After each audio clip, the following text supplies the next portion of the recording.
This is Frank from 5am Ramen teaming up with Buy Food to bring you 5 awesome Tokyo ramen restaurants showcasing 5 different ramen styles. The 5 ramen styles are Shoyu, Shio, Tonkotsu, Miso, and Tantan Men. Taking you on a virtual Tokyo ramen tour. To give everybody a little bit of background, I'm Frank. I was born in Tokyo and I love ramen. I've eaten thousands of bowls up to now. Ramen to me is the ultimate soul food. Let's get started. So first up, we got Shoyu Ramen, and I think it's appropriate to start with shoyu or soy sauce ramen because this was the first ramen ever. There's a great variety of delicious shoyu ramen in Tokyo and across the country, and you've got everything from classic to modern.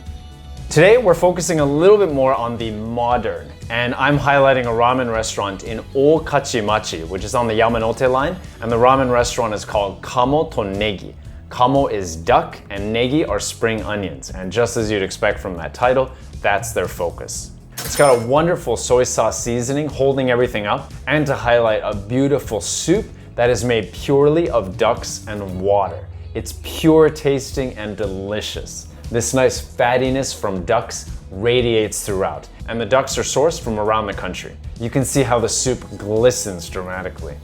Now on the negi side of things, you can choose 2 from 3 types of negi. Here I've got thinly sliced green negi as well as Kyoto Kujo negi, which is a special type of Kyoto negi. So very modern duck confit ramen.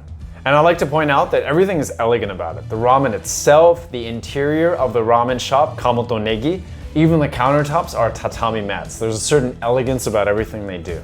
And in addition to that, they have some awesome side rice dishes if you're feeling hungry on the day. So my shoyu ramen pick is Kamo to Negi, located in the Okachimachi area. Okay, so next up we've got Shio Ramen. Shio Ramen. Shio means salt, and in the way that soy sauce or shoyu ramen is tangy, Shio Ramen on the other hand is a little bit more light and let's say springy.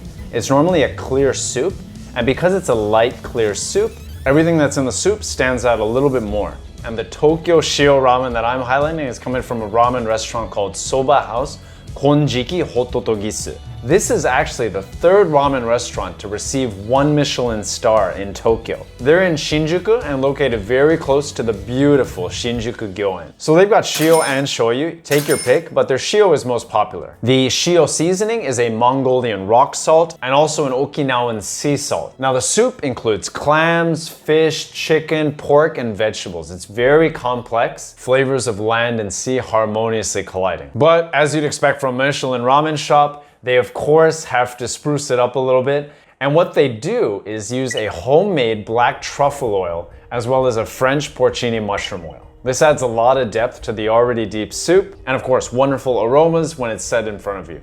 You've got your standard ramen toppings, of course meticulously prepared. As it's a Michelin star ramen shop, you do need to go early.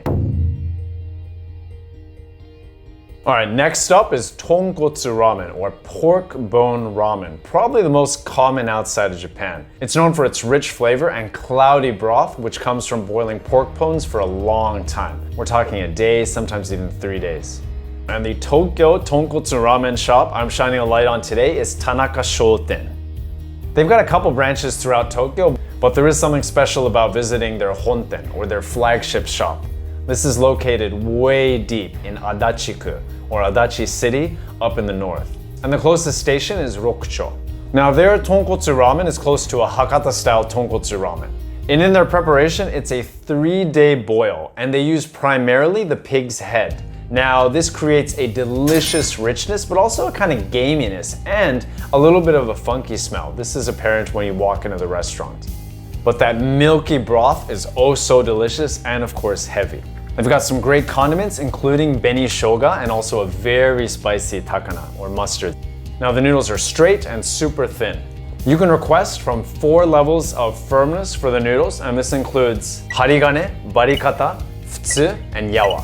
Now, onto the toppings. They've got chashu that are grilled to perfection in a special oven that they have. Also, the negi are flown directly from Hakata, and they've also got delicious urajiro kikurage. Basically wood ear mushrooms, kind of firm, adds a little bit of crunch.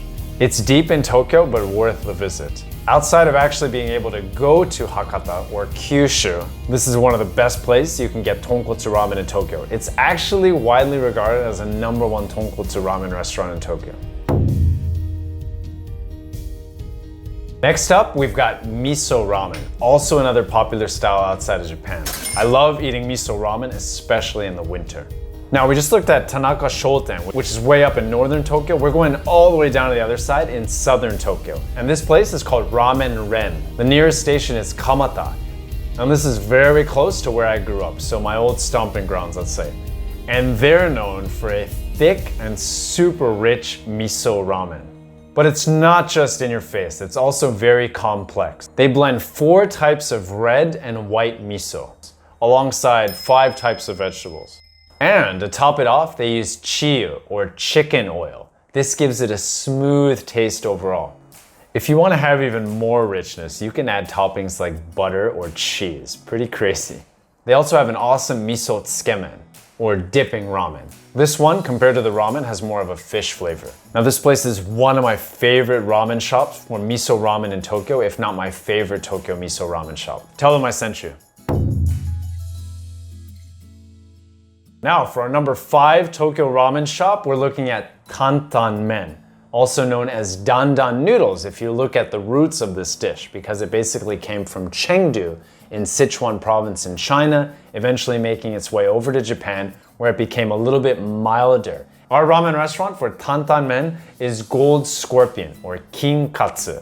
Very dramatic name to match some dramatic Tantan Men. They're located in Kamiyacho. This is an area that's not known for having a crazy amount of top-level ramen shops, and they have a lot of office buildings. Their Tantanmen with soup is delicious. It's a perfect balance between spicy and creamy coming from the sesame. It's got a little bit of a shrimp taste as well, which is more of a recent addition. They use beautiful, thin, straight noodles to mop up that broth. It looks spicier than it is though. This is still Tokyo, and while it does pack some heat, it's not nearly as spicy as what you'll get over in Chengdu. It also has nice sansho numbing pepper, which creates this tingling sensation in your mouth. Now, they've also got soupless tantanmen with thicker noodles, and instead of a soup, it's more of an oil. This actually might be my favorite there. So, if you're craving a perfect balance between spice and flavor, Kinkatsu is my recommendation in the Kamiyacho business district. So there, we just covered shoyu, shio, tonkotsu, miso, and tantan men. But let's have a bonus round. And for our bonus round, we're gonna be featuring Tsukemen, or dipping ramen. Now, Skamin is a little bit of a different dish, especially nowadays. The noodles are normally very thick, they're served cold, and for the broth, you have a very thick and potent one. Now, when people are visiting Tokyo and they think of Skamin, they'll probably go to places like Tomita, Rokurinsha, or Funji. These are great Skamin restaurants, but let's choose one that's a little bit lesser known, at least among visitors to Tokyo. This delicious Skamin place is called Tsukemen Michi. And for this one, we're going north again to a place called Kameari. It's closest to Kameari Station. Skamin is often quite fishy, but this is not the case at Michi. There's this creamy richness in the broth with less of that fish. Now, it does get popular, so you do need to line up. And if you're going all that way, you might as well get their tokusei, or that includes all toppings. Their tokusei namimori is basically all toppings with the standard portion of noodles. Another cool thing about this place is that they have seasonal condiments, or yakumi. When I've gone, what they've normally featured is a garlic and ginger spicy roll, but it could depend on the day. Now, kind of unusual for a ramen or Skamin restaurant, they have a creme brulee dessert for 300 yen. Not bad. So Tsukemen Michi for an excellent bowl of modern Skamin. I hope everyone enjoyed this video and our virtual ramen tour of 6 Tokyo ramen restaurants. If so, please smash that like button and also subscribe to Buy Food. This is Frank from 5 AM Ramen in collaboration with Buy Food, reminding you that Tokyo is the only city where you can have awesome ramen at 5 AM. Thanks for joining.